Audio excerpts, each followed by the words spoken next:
Hi everyone, I want to talk to you about pre-workout nutrition and post-workout nutrition and a little bit of during workout nutrition. Okay, so pre-workout, if your goal is to shed fat and stimulate growth hormone, so I'm an older guy, I like to stimulate growth hormone, which does a lot of good things in your body. I like to train hungry, starving. Okay, so I trained this morning and yesterday I just fasted, so I just had like really just fruit all day and water and a little bit of salt. Then I trained this morning with no breakfast, just had a bunch of water. And so during your workout, it's good to drink a lot of water. And in a very important electrolyte, the main electrolyte to put in your water is sodium. So I put a little pinch of Himalayan salt into my water. Very important if you're going to, especially if you're going to drink more than 1 liter of water. If you're going to drink more than a liter of water, you want to put a generous amount of salt in there. Let's say they're treating you in the hospital for dehydration. What they would do is they would give you saline solution via IV. So the IV of saline solution is 0.9% salt. So in a liter of water, 0.9% is going to be 9 grams of salt in a liter of water. So for hydrating, salt is important. So I know there's a lot of anti-salt business out there, but if you're drinking lots of water, you're supposed to have a bit of salt. Now, I don't cook with any salt in my diet. I do not cook with salt, which is why I put a little bit in my water so that I'm getting a good amount of sodium, because I'm drinking like 3-4 liters of water in a day. Like I say, you don't have to put in salt unless you go over 1 liter at a time. So that's during your workout. If your goal is mass, then you can have some carbs during your workout, and that could easily be accomplished in a healthy way by putting half fruit juice, half water in your water bottle. Okay, so not Gatorade or Stupid 8 or whatever, but actually half juice and half water.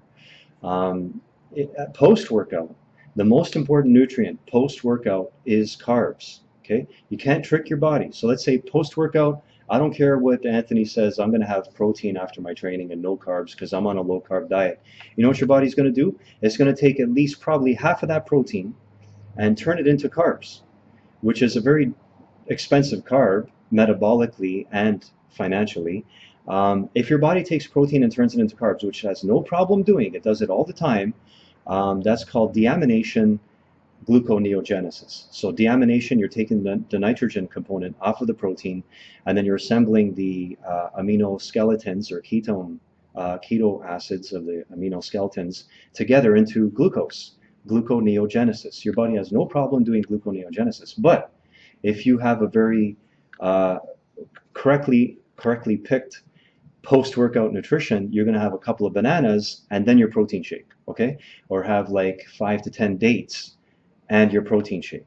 So your body demands carbs after training, which is why you're going to give it carbs. You don't have dates, you don't have fresh bananas, you could use like a little bit of honey. So a generous amount of honey if your gut tolerates it.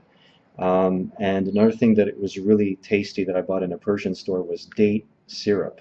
So date syrup is just like liquefied dates. It tastes so good. Oh my God, it's so good. So give your body carbs after you train and protein. If you're going to pick between carbs and protein, you can only have one. Carbs is more important after you train. Other than that, I mean, I definitely follow a high protein diet. And I also have my carbs because I thrive on high carb, high protein, and high fat. So as much as I love fat, I love promoting people eating fat because it's healthier to eat a higher fat diet than a higher carb diet because you get a better insulin response. The one exception is right after you train. Right after you train, you definitely don't need fats. They're just going to slow down you from absorbing the carbs and proteins that your muscles are begging for post-workout. So that's the one time that I would have a lower fat intake would be right after training, carbs and protein, and keep pumping.